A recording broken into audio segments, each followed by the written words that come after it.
Chers auditeurs, auditrices, vous allez écouter la méditation du jour.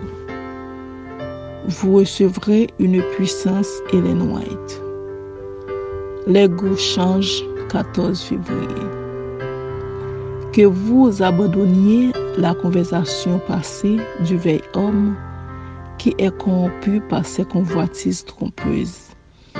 Éphésiens 4, verset 22, selon la King James.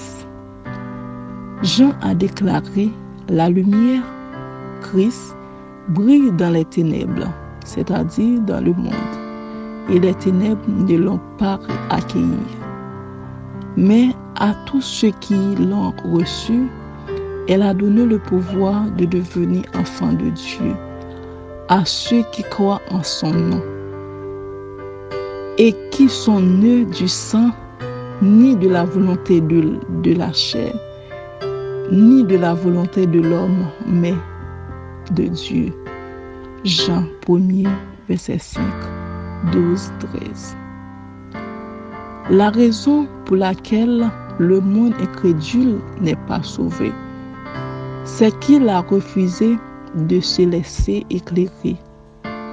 La vieille nature, née du sang de la volonté de la chair, ne peut hériter du royaume de Dieu. Les vaines manières, les tendances héréditaires, les habitudes anciennes doivent être abandonnées, car la grâce ne s'hérite pas. La nouvelle naissance consiste à former de nouvelles motivations, de nouveaux goûts, de nouvelles tendances. Ceux qui sont engendrés à une nouvelle vie par le Saint-Esprit deviennent participants de la nature divine et dans toutes leurs actions et leurs habitudes. Ils manifesteront la relation qui les unit au Christ.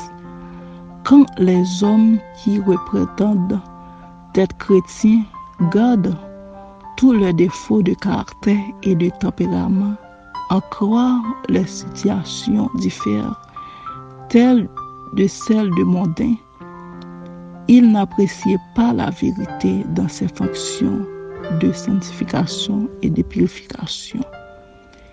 Que personne ne conserve l'impression qu'un changement de comportement est inutile. Ceux qui pensent ainsi ne sont pas préparés à s'engager dans l'œuvre de Dieu, car ils ne sentiront pas la nécessité de tendre en permanence vers un idéal plus élevé par les progrès continuels. Personne ne cherche en sécurité à moins de se méfier de lui-même et de s'imprégner constamment de la parole de Dieu. L'étudiant avec un cœur désireux de voir ses propres erreurs, de connaître la volonté du Christ et de prier pour que cela puisse s'accomplir en lui, par lui et au travers de lui. Il montre que sa confiance ne réside pas en lui-même, mais en Christ. Ces personnes tiennent la vérité pour un trésor sacré, capable de sanctifier et d'élever, et ils cherchent constamment à mettre leurs paroles et leurs actes en harmonie avec ses principes.